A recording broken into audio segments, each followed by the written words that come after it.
देखिए अब question number D देखिए। क्वेश्चन नंबर डी में क्या बोल रहा है कि ए reversible heat engine. Reversible heat engine के बारे में यहाँ पे जब भी रिवर्सिबल हीट इंजन दिया रहे कुछ नहीं करना है। रिवर्सिबल हीट इंजन इसका मतलब work done maximum. Work done maximum कहाँ मिलता है हमको? तो कार्नोट इंजन में। वो कार्नोट इंजन के बारे में बात कर रहा है। तो कार्नोट इंजन क्या होता है? ये थर्मल रिजर्वायर, दो थर्मल रिजर्वायर लगाइएगा आप लोग, ये हायर थर्मल रिजर्वायर और लोअर थर्मल रिजर्वायर। अब यहाँ पे थर्मल रिजर्वायर किसको बोलते हैं? कुछ भी अमाउंट हीट ऐड करने पे, हीट सप्लाई करने पे या कुछ भी अमाउंट ऑफ हीट रिजेक्ट करने पे उसको टेम्परेचर पे कुछ इफेक्ट नहीं करे, उसको हम क्या बोलेंगे? Thermal reservoir. Higher temperature thermal reservoir and lower thermal reservoir में एक हीट इंजन लगा दीजिए, हीट इंजन लगा दीजिए। यानी कि हायर थर्मल रिजर्वायर से क्या करेगा? वो हीट सप्लाई करेगा। किसको? हीट इंजन को सप्लाई करेगा। और यहाँ पे जो हीट सप्लाई करेगा तो ये दो ही काम करेगा, या तो कुछ वर्क डन करेगा या तो वो रिजेक्ट करेगा। मतलब ये जो हीट सप्लाई कर रहा है QS equal to work done plus heat reject है, ये हीट रिजेक्ट। समझ गया बात को? अब बोल क्या रहा है यहाँ पे? बोल रहा है कि वर्क आउटपुट इतना है। वर्क आउटपुट दिया है 54 किलो जूल। समझ गया बात को? तो यानी कि वर्क डन तो दे ही दिया है, वर्क आउटपुट 54 किलो जूल दे दिया है आपका। यानी कि वर्क डन जो हो गया आपका 54 किलो जूल दिया है। सेकेंड में क्या बोल रहा है उसके? हीट रिजेक्ट 66 किलो जूल है। हीट रिजेक्ट मतलब हीट जो ये वाला रिजेक्ट, ये QR कितना कर रहा है? 66 किलो जूल। अब अपना लोग यानी कि जो हीट सप्लाई करेगा या तो वो वर्क डन करेगा या तो हीट रिजेक्ट करेगा। इसका मतलब ये जो हो गया QS equal to work done plus QR। समझ रहे हो बात को? तो वो हीट सप्लाई हम कैसे निकाल सकते हैं? हीट जो सप्लाई जो हो जाएगा आपका टोटल जो हो गया, ये हीट सप्लाई वर्क डन कितना है? 54, तो ये 54 लो। हीट रिजेक्ट कितना कर रहा है? 66, तो ये कितना हो जाएगा? 6 4 10 0, 6 5 11, 120 किलो जूल आ जाएगा। समझ गए बात को? तो इफिशियंसी बराबर क्या पढ़े थे? कार्नोट इफिशियंसी क्या पढ़े थे? 1 minus TL upon TH, lower temperature and higher temperature. ये लोअर टेम्परेचर किस में होना चाहिए? Always in kelvin, not degree Celsius. Okay, अब देखो यहाँ पे और साथ साथ में ये भी एक तो ये फार्मूला था, एक ये फार्मूला क्या था? Work done divided by heat supply. कितना वर्क डन है और कितना हीट सप्लाई है, उसका रेशियो भी इफिशियंसी होता है। यहाँ पे तो टेम्परेचर तो दिया ही नहीं है, ना हाइयर टेम्परेचर दिया है ना तो लोअर टेम्परेचर दिया है, तो ये तो फार्मूला हम अप्लाई नहीं कर सकते हैं इफिशियंसी निकालने के लिए। इसका मतलब ये वर्क डन और हीट सप्लाई दिया हुआ है, तो उससे हम क्या कर सकते हैं? इफिशियंसी निकाल सकते हैं। तो वर्क डन कितना आ गया बताओ? वर्क डन कितना है? 54 किलो जूल। लो 54 किलो जूल लो, 54 किलो जूल। और हीट सप्लाई कितना निकल के आया है? टोटल 120। हीट सप्लाई निकाल के कितना आया है? 120। तो लो 120, इसका जो है डिवाइड करोगे तो ये 50 है और ये 120, 0 0 0, ये जो हो जाएगा आपका 0.45 आ जाएगा। क्या आ जाएगा? 0.45। यानी कि इफिशियंसी जो आ जाएगा आपका 0.45। ये कौन सा आंसर हो गया? ये 1 आंसर हो गया। ये लो अब नेक्स्ट क्वेश्चन देखो। नेक्स्ट क्वेश्चन में क्या बोल रहा है? ये क्वेश्चन अच्छा क्वेश्चन है, समझ गया बात को? वो दो तरह का केस बनता है उसमें ये समझो बात को।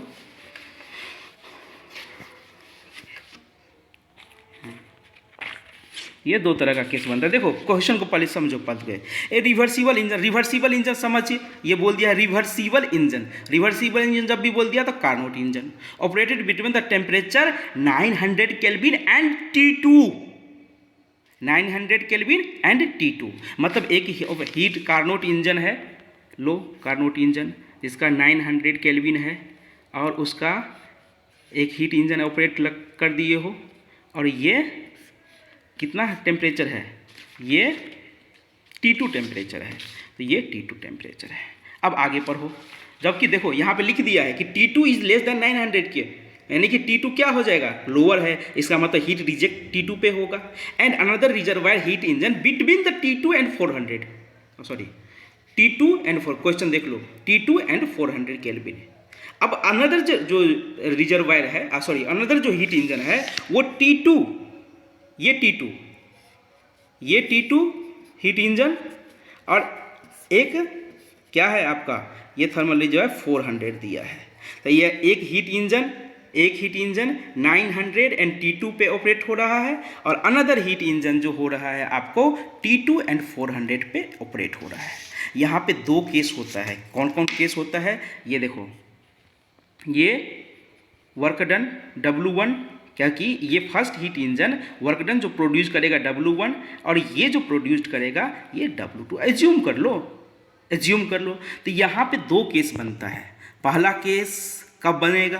पहला case if W1 equal to W2, यदि बोल दिया जाए क्वेश्चन में कि W1 इक्वल टू W2 होगा तो इंटरमीडिएट टेम्परेचर जो बीच वाला टेम्परेचर है 900 एंड 400 के जो बीच वाला जो टेम्परेचर है वो T2 जो हो जाता है आपका, T2 जो हो जाता है T1 plus T2 divided by 2।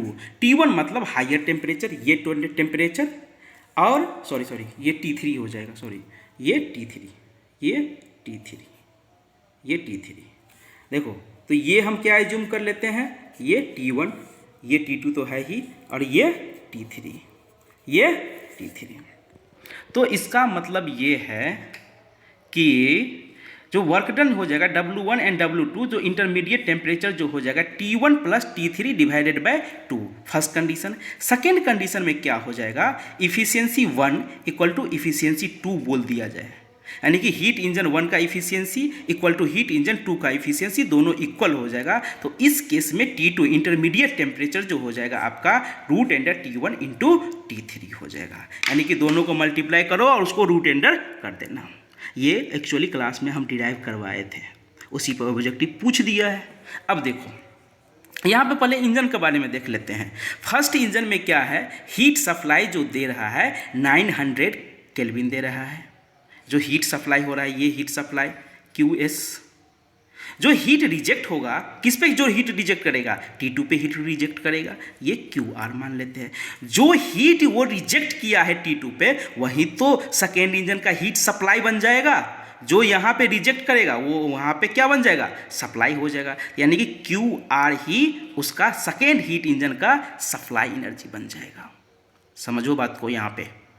उसके बाद कुछ वर्क में ट्रांसफ़र होगा, उसके बाद फिर से वो रिजेक्ट हो जाएगा, ये QR2 मान लो।